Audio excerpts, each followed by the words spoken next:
as fast as I can.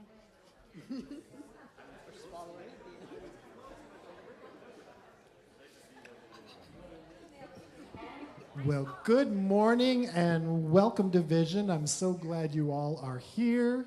Happy Dia de los Muertos. If you grew up Anglican, happy All Saints Day.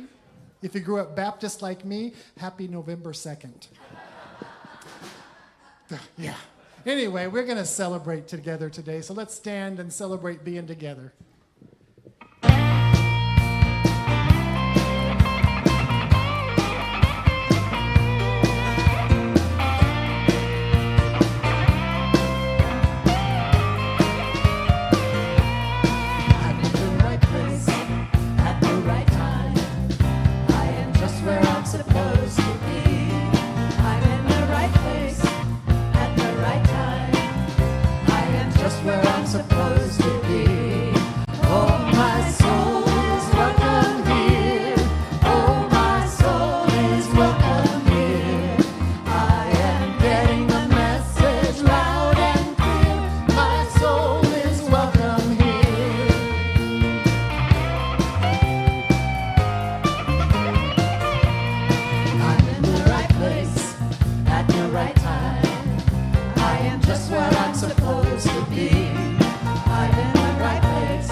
Everybody doing this morning? Yay, I love my soul is welcome here, and today is All Souls Day, right? So welcome all souls, welcome all of us. The first is All Saints Day. This is a Catholic thing. This is the only thing I took away from it. November 1st is All Saints Day, which honors all the saints known and unknown to us, and November 2nd is All Souls Day, which honors all the souls of the dearly departed. So here we are all together knowing this. Let's go to prayer. I know that there is only one life. It is God's, and it has individualized itself as all life everywhere. So everything in the manifest universe is the outpicturing of God. Everything from sand to stars and everything in between. It is all God, and so are we. We are that which thou art, and to everything that God is, all of those qualities of God have been poured into us to awaken to them, to demonstrate them, to embody them, to share them. All the love, all the joy, all the abundance, all the beauty, everything that God is flows through us. We become the lights of the world. And so I'm just so grateful that we come together to remember this for ourselves and to remember for each other. That all life is some part of the life of God. There is nothing else but spiritual activity happening here. Giving great thanks. I simply let it be, and so it is. Yay, how's everybody doing? How was Halloween? Give out like oodles of candy? Everybody, did you? Like we have a little cul-de-sac, and so we just close it off to traffic, and we usually have a fire pit, and we have candy bar, and then we have adult stuff. You know, it's lovely. And because Halloween was a Friday this year, it went on and on and on. You know, and the little kids start at 6:00, and then by 7, and then 8, and then 10, and 11:30, the college kids come by and they get candy too, right? Just everybody. It's a lovely little celebration. And yours, was it the same way? Did you have people? Yeah, say yes, yes, no, no. There's like everything in between, right? Everything in between. But then you get to eat the candy yourself, so there, yay. Right? Oh my gosh. Anyway, I want you to know that there are practitioners here. They are people that have gone to school for years in the art of compassionate listening and the science of healing prayer. Reverend Marcus has the prayer box right there.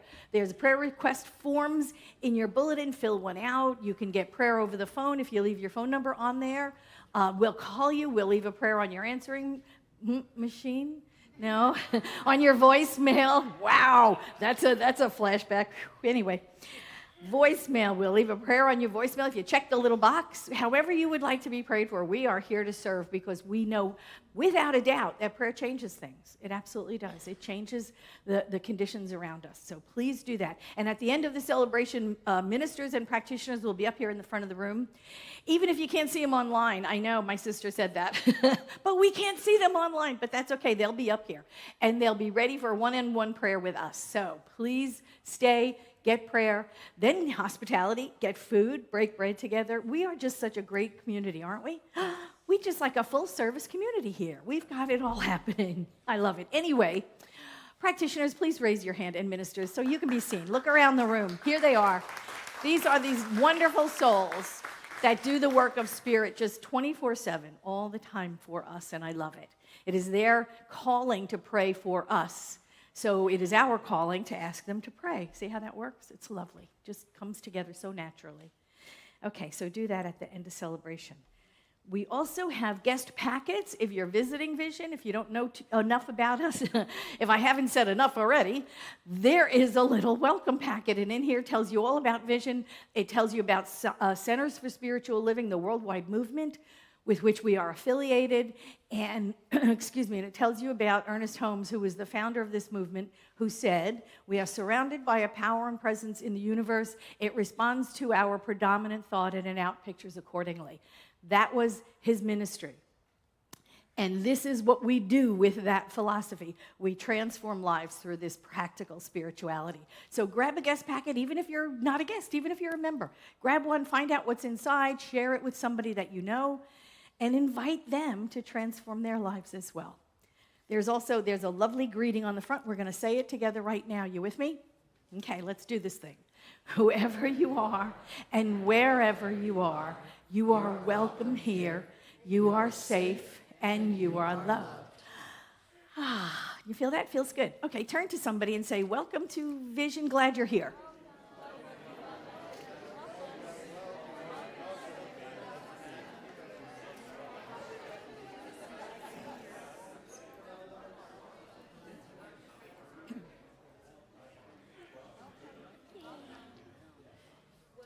Yay, I love it. See, it's great to get to know people, It's just a wonderful thing. I'm going to turn it over to our celebration singers. They're going to sing our centering song. We are going to sing our centering song to prepare us for our 5-minute meditation. Thank you.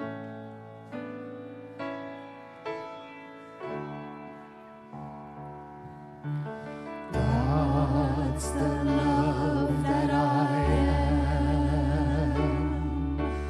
God's the love that I am. God's the love that I am. God's the love I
My name is Ann DiNapoli, and I'm a licensed practitioner here at Vision.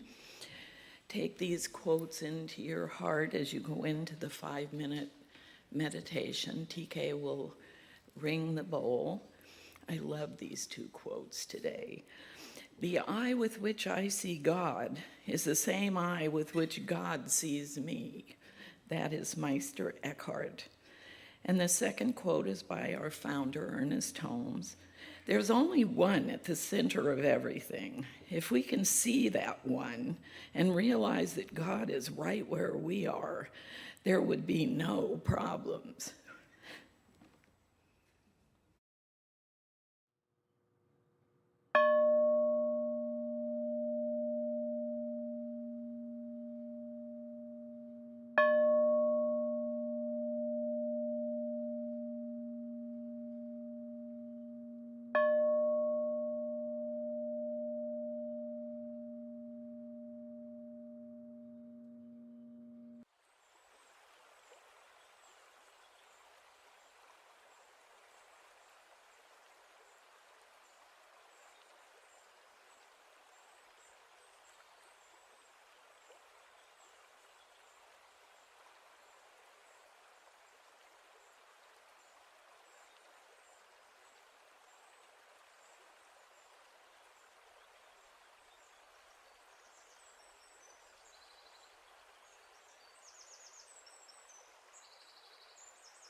The memorial candle is burning today for Mary Myers, who is the beloved sister of our wonderful member, Barbara Jacobs. Mary made her transition on Friday.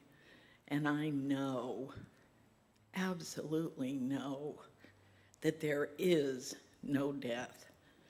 We are sparks of light and energy.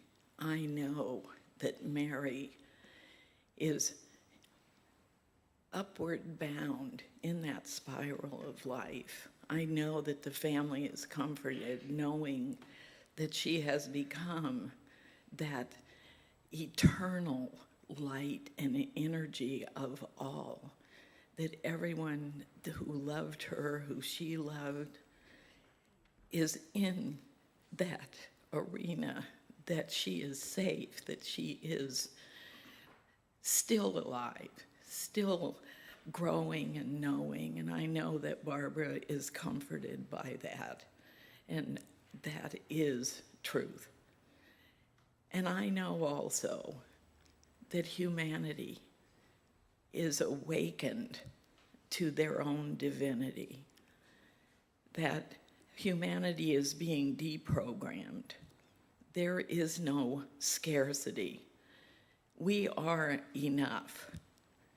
This globe we live on is designed by God to provide everything we could possibly need. The very thoughts we have create it all. God works through us, as us, is us. And I know that compassion and love rises higher and higher every day, and that we are happy, healthy, we are prospered, there is healing, that we are recognizing our power to heal, to grow, to love, that we are enough, always. And I am so grateful for this teaching, for this community, for this opportunity once a week to gather together for music and companionship and love and acceptance. And so I just say thank you for this center for Reverend Patti. I know her talk is perfect. I know the music is perfect. I know Janet sings beautifully.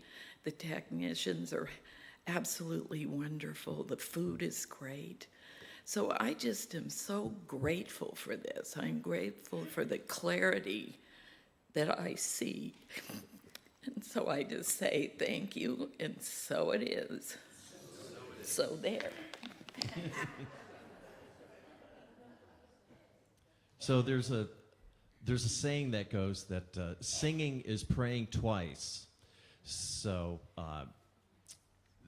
our guest today is someone who has benefited from that because she lives the messages that she sings, and she's been doing it for quite a while here. So please welcome Janet Hammer.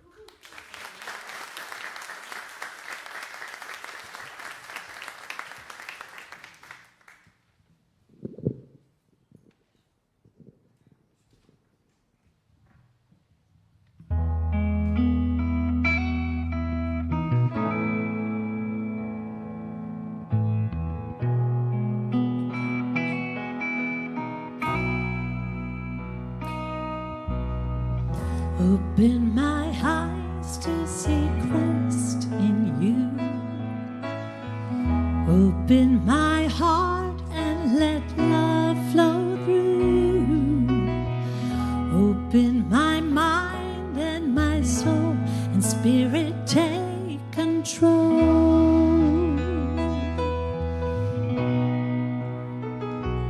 We are called to love, called to open up. We are called to rise above. We are called to love, called to trust, called to love. Trust the call to love. We are called to love.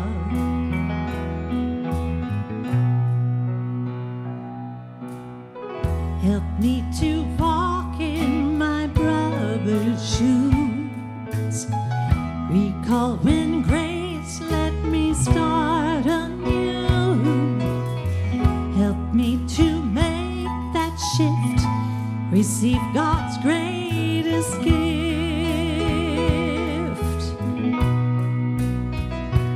We are called to love, called to open up. We are called to rise above. We are called to love, called to trust, the call to love. Trust the call to love. We are called to love.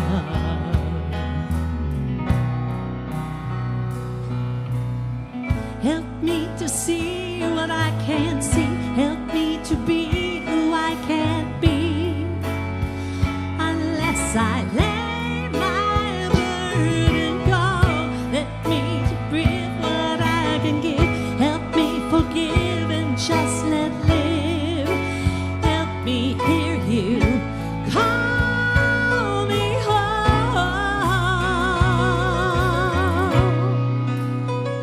'Cause we are called to love, called to open up. We are called to rise above. We are called to love, called to trust, the call to love. Just trust the call to love. We are called to love. We are called to love.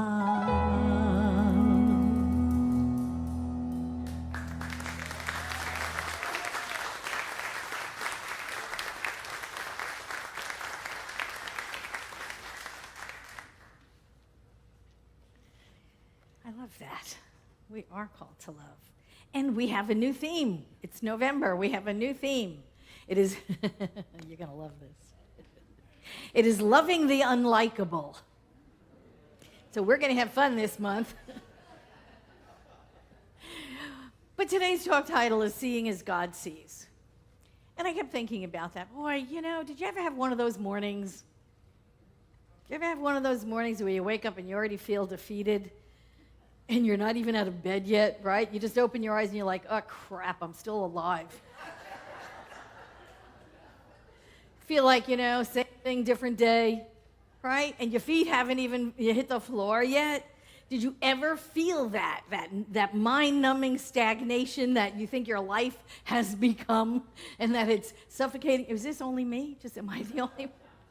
Sucking the joy out of living, right? Did you ever have one of those mornings? It just is like, and then you start wondering why.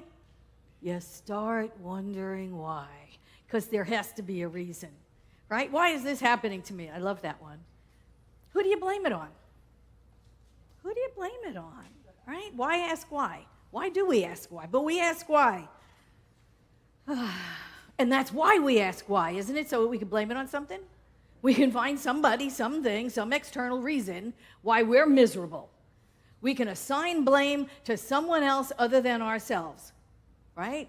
I'm so darn miserable because I got a family to support, because I don't have a trust fund to live off of, because I can't catch a break, because my job sucks. Not my job. Sometimes we blame ourselves, right? Oh, because I didn't make the right choices in life. Because I didn't choose the correct major when I was in college. Because whatever, I didn't meet the right people. Whatever, blah, blah, blah. I coulda, woulda, shoulda, right? And you're not even out of bed. And it's like, if I only had it to do over again. If I only knew then what I know now. And we then shuffle off to the bathroom and begin our morning ritual of showering and cleaning and hygiene and getting ready to go to work. Now, what's wrong with that picture? Other than it just is really ugly. Anyway, what's wrong with this picture? Blaming the things of the world for where we find ourselves in the world is like blaming the tennis ball when we hit it into the net. And I know all about that. I've got that shot. I play tennis. It is not the ball's fault. Let me tell you, the ball does not have the power of reason. The ball cannot decide to go over the net or not go over the net, to spite me or to smite me or to do anything to me. The ball is the outpicturing of the power it is subject to. That's all it is. It's a thing of the world. It's a condition. The ball did not create gravity or physics or momentum that was applied to it. It just responded to the power that was applied to it. I watch tennis all the time. Do you watch tennis? Anybody have the tennis channel? Oh my God, I love it. I just love. I love watching tennis. I love playing tennis. The ball is just an effect. It is just acting out according to the power that is used on it. So, if it's not the ball's fault that it didn't go over the net, whose fault is it? Well, if I hit it, it's my responsibility to use the power of physics correctly, to use the power of gravity correctly, to use my body correctly to get the ball over the net. It's my responsibility to do that. It's not my fault. It's my responsibility because I did not create gravity or physics. I was just using them to try to accomplish something. And I did not align myself correctly with those natural powers of physics and gravity and momentum and lift. And I absolutely got the correct result for my misuse of those powers. Right? That's all it is. Impersonal, infallible. I misused the power, the ball got pushed into the net. I missed the shot, and I netted the ball, and I can do one of several things at that time. I can grab that stupid ball, and I go, "You stupid ball, I can't believe you didn't go over the net." And I can blame the ball. Doesn't do any good, but I could. I could blame myself. "Oh my God, you're stupid. I can't believe you don't have that shot. You've been playing tennis for 50 years. What's wrong with you? You can't get it right." Now, the third option is I can witness what I did, I can learn from what I did, and maybe do something a little differently the next time. Remember to bend my knees a little more. Remember to follow through. Remember whatever. Do something a little differently the next time. And that third option, that's the option I would advise myself to do. To learn something from it. Learn something from it. Blaming the ball or blaming ourselves, that's just our favorite pastime, isn't it? You know, Rita Shiano said, "Talking about our problems is the greatest addiction we have. Break the habit, talk about your joys." Talk about your joys. So whether I'm complaining to the ball or about the ball, that it went into the net, or I'm complaining about my being, in a dead-end job, or I'm complaining that I'm always tired, or I'm complaining about whatever, I'm placing the blame on the people, places, events, things around me for why my life is a mess, or why I'm unhappy, or whatever it is. Either way, I am placing myself apart from my good. Do you see how that feels? It's like, I'm here, I'm miserable, my good is out there somewhere, I have no idea where, but it's not where I am. I am believing the false impression of the world of effects instead of the spiritual truth of me. Right? I'm putting all my power out there on things and stuff and people. I'm seeing with my human eyes and not the eyes of God. And our human eyes fall way short. They fall way short. We see less than 1% of the electromagnetic spectrum. Did you know that? Less than 1%. We can see with our eyes. We hear less than 1% of the acoustic spectrum. Humans have 46 chromosomes. That is 2 less than the common potato. Okay? So think about it. 90% of our cells in our bodies carry microbial DNA that are not us. Some other life form. So depending on our physical bodies to inform us about the truth of the world is really short-sighted. Right? I don't want to place my belief and give my power away to the things of the world. That's letting my humanness run my life instead of my divinity. It's not a wise choice. Not a wise choice. Now, you want to know if what you're thinking, or how to tell when you are at the effect of the world, when your small self is in charge? I'll tell you. When my bad day dictates how I feel, I'm at the effect of the world. Do you hear that? If I'm all up and happy when everything's going my way and according to me, and I'm all down and depressed like this because it's not working out my way, I am at the effect of the world. I am allowing the world to inform me how I should be feeling. You want to give your power away? Go ahead, do that. Do that. Let the highs make you high, let the lows make you low. You're at the effect of the world. And it's constantly changing. The effects are constantly changing. They're conditions, they're not truth. Right? Years ago, I signed up for this thing called Notes from the Universe. Anybody get them? They're just cute little things every morning in your inbox. I love it. About 10 years ago or so, I got a note from the universe, and it said this, and I loved it, and I kept it because it was so cool. It said, the top 10 ways people give away their power. And then they listed them. And the first one was, we ask others what we should do. Okay? The second one is, we think God decides who gets what. We worry about how. We worry about how our dreams will come true. We think we have dues to pay, right? Like we got to suffer.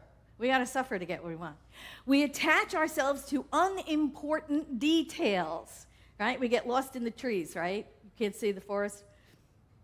We believe in soulmates, like there's just one and only one, and if you blew it, it's over, right? Sorry, honey. We think karma or spiritual contracts are absolute. They are not. We fear many things, including love. We wait for our ducks to line up before we do anything. Do you ever wait for ducks to get in a row? Doesn't ever work. They don't ever get in a row, do it anyway. And the 10th thing is we choose to be unhappy. It's a choice we make. It is a choice we make. We choose to be unhappy. Now, those are all the ways we can see life through human eyes and not as God sees, right? And I would add one more. We judge, don't we? We judge. We judge. We judge people, we judge places, we judge events, we judge things, we judge everything. We just judge we're judgy. We're judgy McJudgeface.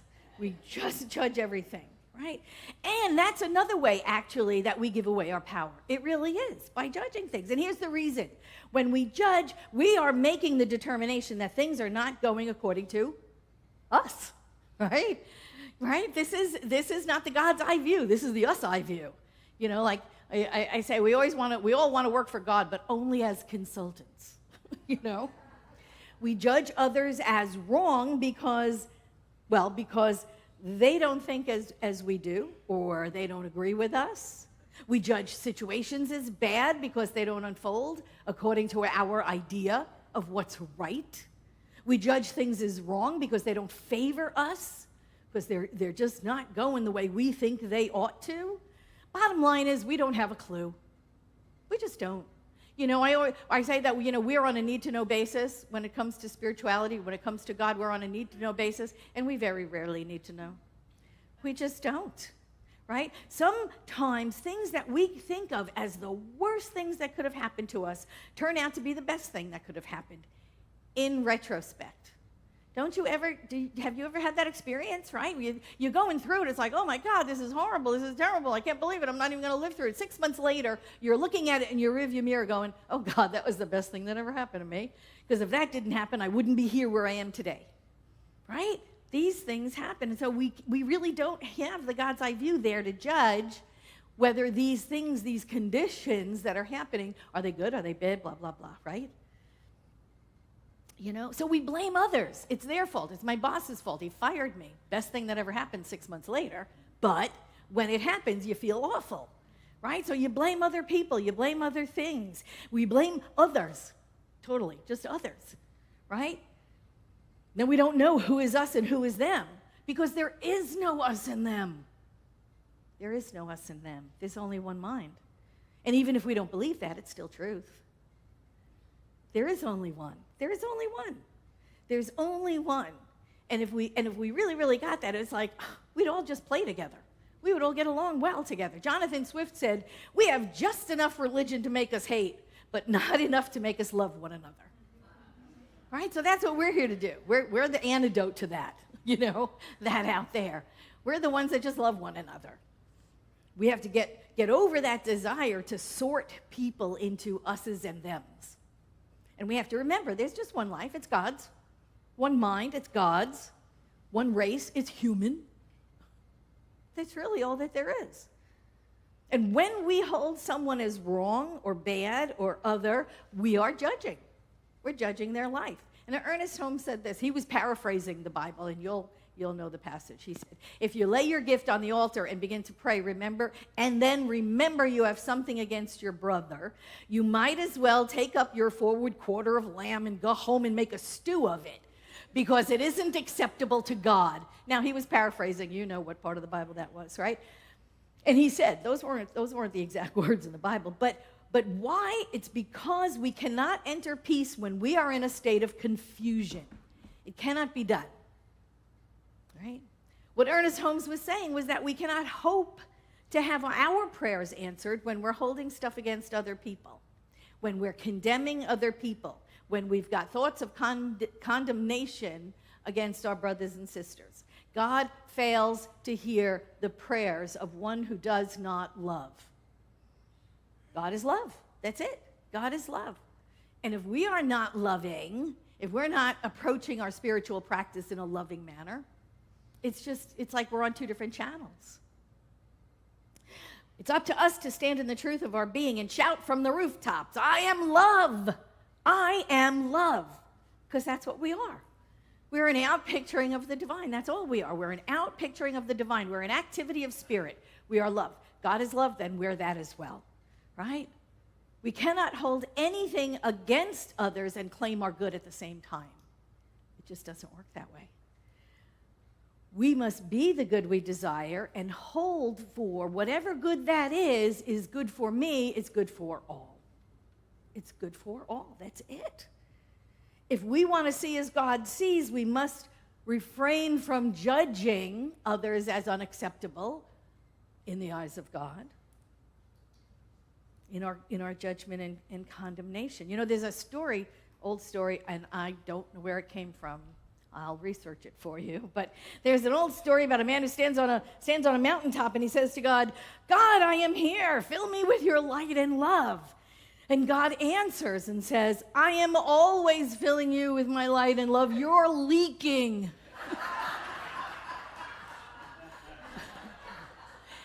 And that's why we have a spiritual practice. To refill, right? To refill. We have to keep practicing the truth. We have to keep knowing our oneness because we keep leaking.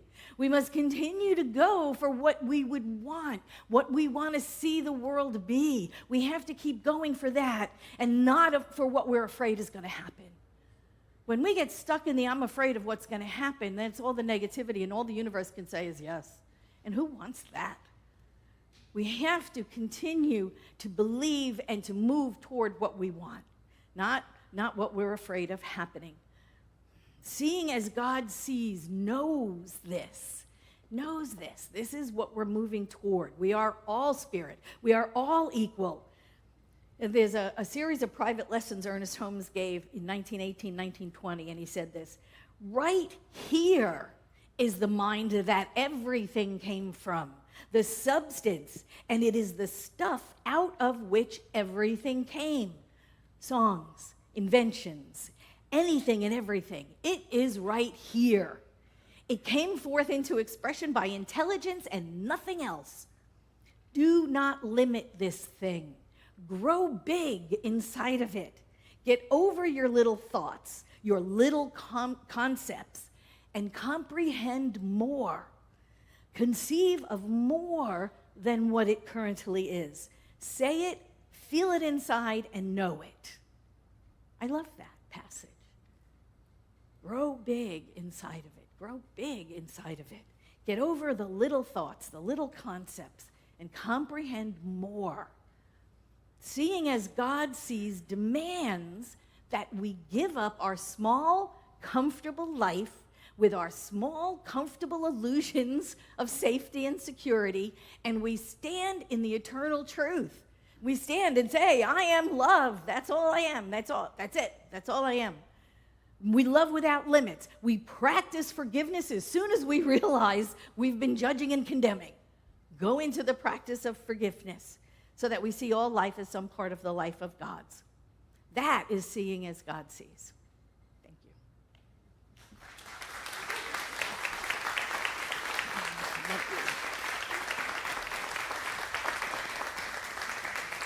Don't run. Don't run. I was just going to ask if there were any questions. We're doing this again. I'm going to try once again. If there's any questions, if there's anything that needs to be clarified from what I said, I will answer a couple of questions. And I don't know if this is a good thing to do or not. I don't know. I can't decide whether it is or whether it isn't. So I'll try it one more time if there are any clarifying questions. And if this is a good idea and you love it, it's mine. And if this is not a good idea and you hate it, it was John's. JK. So anyway, any questions? Yeah, see, I just went on way too long. It's all good. It's all good. Then I have all the answers. Thank you so much. You're very patient with me.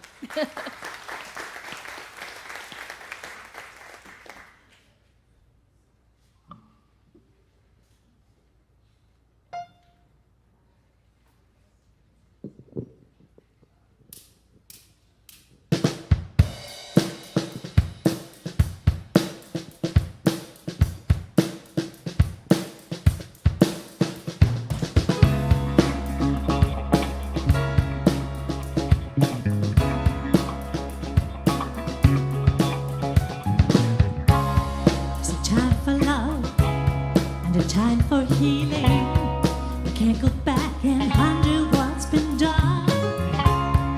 Word of mouth, time is revealing just how far we've let this kingdom come. Hand in hand, we're finding our way. And today is just tomorrow's yesterday. Some will die for you, some will lie to you. There's all kinds of people in this world. Turn the world around, tear the borders down. There's all kinds of people in this world. Hey,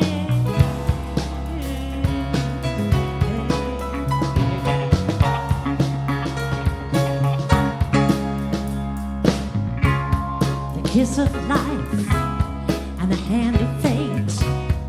A boy grows up into his father's son, and he learns to love, been taught to hate, to carry on the way that has been done. All our lives, it stands to replay. Maybe someday we can put this past away. Some will die for you, some will lie to you. There's all kinds of people in this world.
love that. Thank you, Janet. That was beautiful. Yay. Yay.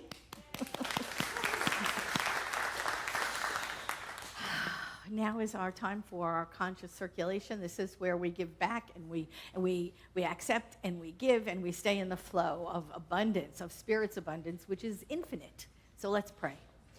I know that there is one life. It is God's. It is abundant, and that abundant is infinite in nature. We know that there is always more. We know as we say yes and we grow our consciousness greater, I know the universe agrees with us and supports our expression in the world, whatever that is. So I know that we accept gratefully, we give gratefully, and we stay in that feeling of gratitude for all the good that is around us always. And the more we see to be grateful for, the more there is to be grateful for. And I do give thanks for all the good that is surrounding us and holding us up and lifting us and allowing us to spread all of the good around. Giving thanks for this, I simply let it be, and so it is.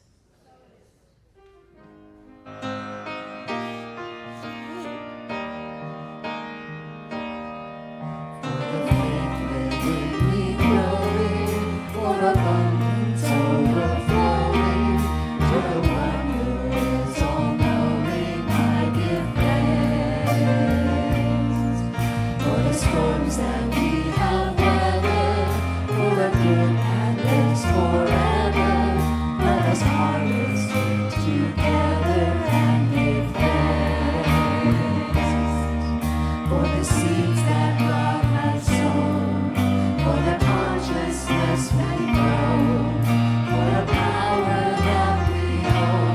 We give thanks for the well of perfect peace and the love that cannot cease. For in the dark night there is God's light, for the faith within me growing, for abundance overflowing. To the one who is all-knowing, I give thanks for the storms that we have weathered, for a good that lives forever. Let us harvest it together and give thanks. Let us harvest it together and give thanks. Yay. Yeah, you can applaud that. They are wonderful. Our celebration singers are great. And now it is time for this Miracle Minute, and I have this from Rich. He said 10 days ago his sister-in-law underwent surgery for breast cancer, and he contacted the practitioner that he has on speed dial. I love that you have that. Everyone should have a practitioner on their speed dial. James, it was Rich's, and the prayer ministry as well, and we prayed knowing the surgeons would do things excellent and completely, and everything was fine, of course, right? Then the tumor was removed, everything was wonderful. She's recuperating, excellent prognosis for treatment and recovery. Yay. Thank you for the prayer ministry. We love that. All is well. And I just wanted to share this. I know we heard that Barbara Jacobs' dear sister passed on Friday, but she had put in, earlier in the week, she put in a Miracle Minute in that she had been taking care of her sister at home, and it had just become too much. It was a 24-hour care, and she needed prayer, and she called the practitioners, and they found a lovely hospice to put her sister and those people fell in love with Mary. You know how wonderful Mary was. And they just found the perfect place for her, and she was in no pain at all, and she passed so gently and peacefully on Friday. So thank you for that, Barbara. And we know, and we'll hold Barbara in our prayers as well, and as her whole family. So that's the way, right? That's what we do. We just keep holding the family in love and in peace. And there is another Miracle Minute. I want to bring Reverend Marcus up. This is kind of a personal one of his, and he wanted to share it. If there's any tears, they're tears of joy. In June, my mom was diagnosed with lymphoma. and it was frightening.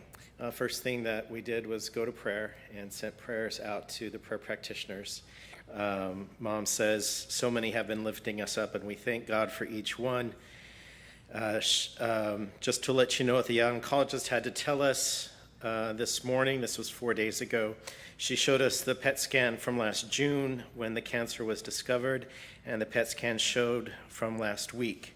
The scan from June was riddled with cancer from my bladder to my neckline. The PET scan from last week was clear.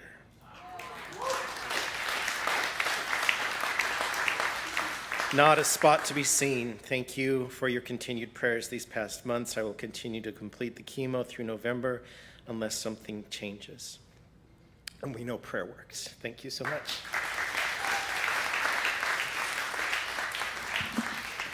And you know, there's a lot of things that go on in our community that we pray. It doesn't only have to be practitioners who pray. We pray for each other. You don't need a license. Ernest Holmes said we are all practitioners.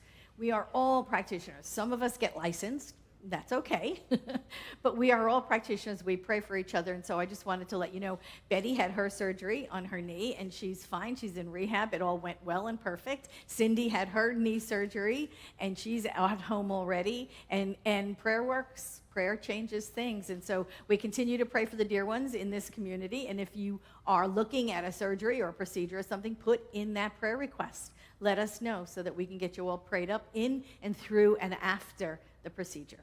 And now it is time for the last word by Johnny Kirko.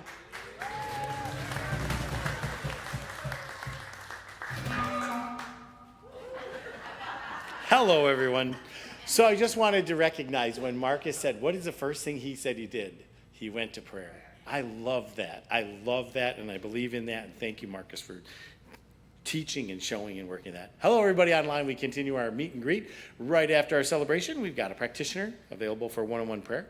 For those of us in the room, today is the Vision Men's Circle. Starts at 11:45. They're meeting over in Marjorie's room. Also, the prayer shawl group is today. They start at noon. They're going to be starting in the classroom in the back. All kinds of events going on here at Vision. Speaking of events, we have a movie this Thursday. Ulrich, you're going to talk about this. It's called Bless Me Ultima, and it's being presented by the diversity team. Come on up. Hello. So this Thursday, November 6th, from 7 to 9 p.m. here at Vision, we will be showing the movie he just said, Bless Me Ultima. It's a national bestseller book by Rudolfo Anaya. It was also made into an opera. It's about a Hispanic teenager that is torn between his Catholic religion and his indigenous roots. I know a little bit about that. When a curandera, a healer, Ultima, shows up and lives with his family, it takes place in New Mexico during World War II, and there will be popcorn. We hope you can be here. Yes. Thank you, Ulrich. And also, the diversity team is also doing a fundraiser. Come on up. Nancy's going to talk to us a little bit about that. That's going to be on Saturday, the November 15th. Is that correct? Yes. Come on up. She's going to tell us. Yes. Tell Yes. us. Yes, and you all have one of these. Yes. All right. So basically, I want you to invite your friends. I want you to invite your neighbors. This is going to be so exciting. We're actually going to have entertainment. We've got Melody Brown, who's a singer-songwriter. She's going to perform, where you guys get to eat amazing food. We're actually going to have a silent auction. And at the silent auction, one of our big things is we're going to offer a 3-night stay at a Hilton Grand Vacation Resort. And you have a choice, Palm Springs, Las Vegas, or Sedona. And we're also going to have some great gift cards for the silent auction and other silent auction items that you're going to want to vote, and you need to bring your friends, and it's so inexpensive. It's only $15. So we'll see you there. Thank you. Thank you, Nancy, and the diversity team. The diversity team's been very busy this week. I don't know if you saw the altar over in the front. Beautiful, beautiful. They did that on Friday night. So starting next week, one of our newest members, Kelly Marcy's going to be starting a Byron Katie Shadow Workshop. She's going to start that on the 2nd and 4th Sundays, and it'll be inside of the classroom. Or what's her name? No, the other one. Marjorie's room. So they'll be doing that, and they'll be starting that every second and fourth. So check that out. She's not available today. Second and fourth, right? It's tough being up here sometimes, let me tell you.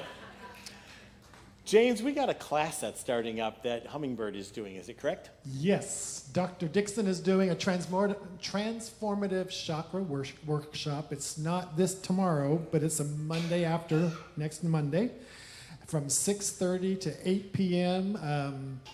Lots of healing techniques and alignment techniques. It'll include some sound vibration. She told me today they'll be doing some of the singing bowls, and there'll be some drum and some percussive binaural beat kind of thing going on. So it's a full body experience. So plan on it. If you want more information, it's on the website, or you can come and talk to me, or it's out in the hallway, or we have lots of ways to get you connected to that. There's a QR code everywhere. You can get more information that way too.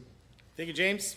All kinds of wonderful stuff happening here. Speaking of, a week from this Thursday is Joe Rathburn and Peter Boland are going to be doing the Neil Young music, so come and be a part of that. Also want to mention to you, we are having our volunteer appreciation dinner. It's going to be on Thursday, November 20th, right here. We're going to start at 6 p.m. We'd like you to sign up. You can either do that online or out there in the foyer. We have a little sign-up sheet. And everybody who does anything here at Vision is a volunteer. So really, most everybody in this organization does something. So we really just want to say thank you for your support of Vision, and we have a nice dinner and all kinds of stuff, and we're introducing a new volunteer coordinator, all kinds of wonderful stuff happening. Also want to mention Thanksgiving. So for many years now, Vision has had a Thanksgiving dinner here on Thursday of Thanksgiving. And if you'd like to be a part of it, we'll have a sign-up sheet for you. I don't have it yet, but we'll let you sign up and let us know you're coming. It's a potluck. Vision supplies the turkeys, but you supply everything else, so you can come and be a part. Last year, I think we had 30 people here. And we're looking for people to head it up as well as to support it. So if you're interested in that, come and see me. The lunch is probably noon, 1 o'clock, something like that is what that time will start.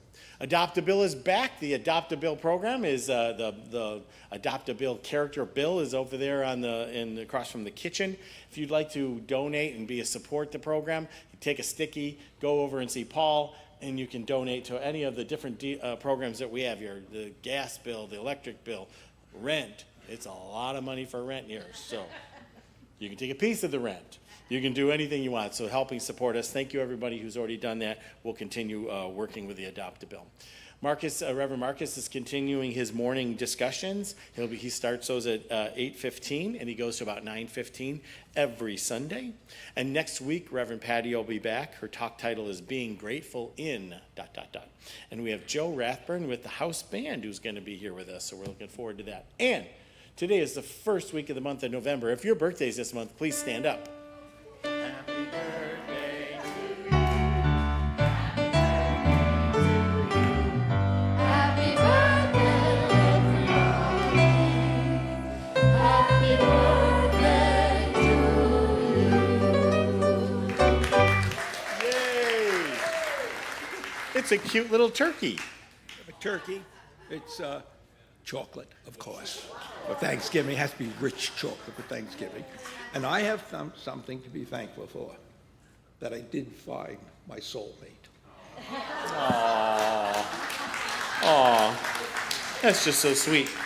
That soulmate was not very nice to me earlier over here, by the way. Did you notice that? Yeah. Thanks, everybody.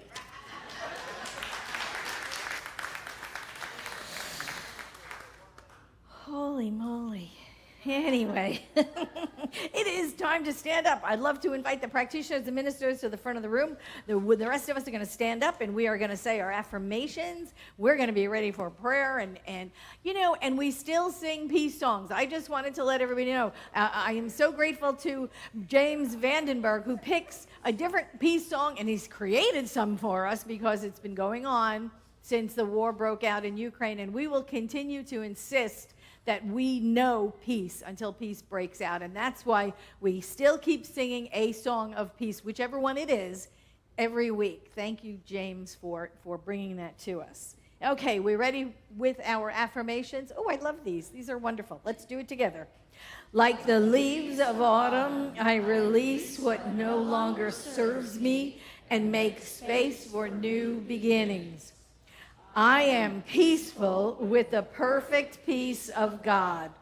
I am grateful for each moment of this beautiful season. One. Oh, everybody loves the long one. That's unusual. Okay, let's do number one again. Like the leaves of autumn, I release what no longer serves me and make space for new beginnings. Oh, join me in prayer. I know this is truth. I know that with everything that falls away, a new door opens, new beginnings happen. It is just two sides of the same coin. In the ending is the beginning of something new. So we release easily and effortlessly to accept the good and the great that universe wants for us. We walk through that door with clarity and peace and love, and we know something greater is on the other side, because Spirit is forever giving to its creations, and we are that. We are the creation of Spirit. We are the outpicturing of Spirit itself. We are the ones that show up, that do the work in form in the world of conditions. We are the ones with the arms and the legs and the eyes and the ears. We are the ones who are the emissaries of Spirit, creating peace in the world, creating love in the world, creating joy and creating unity, and we'll accept nothing less. We stand in the truth of our being. We know God is all there is, and we are that, and so it is. So it is.